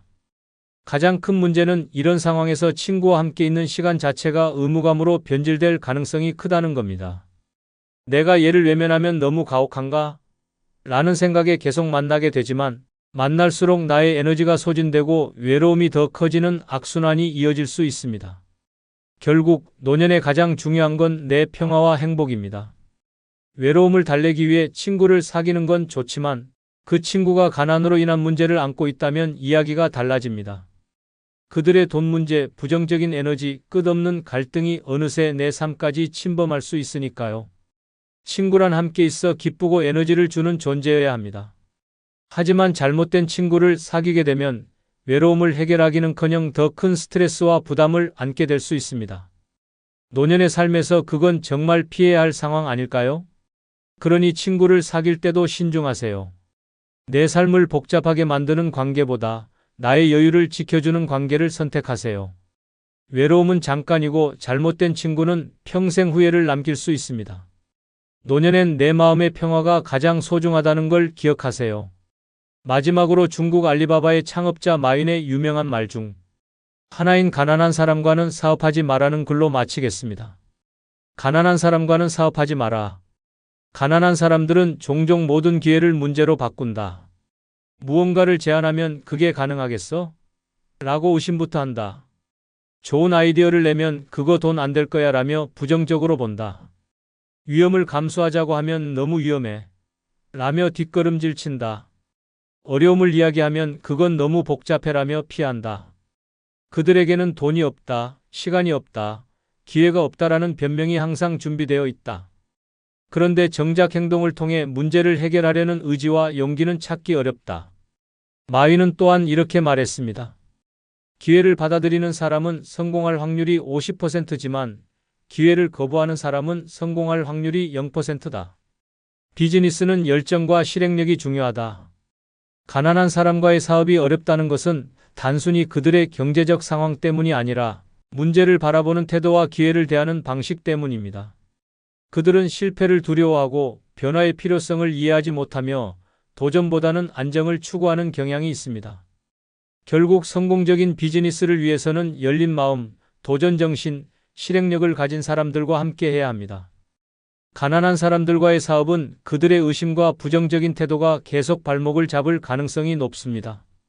가난한 사람은 문제를 키우고 부자는 기회를 키운다. 구독, 좋아요 부탁드립니다.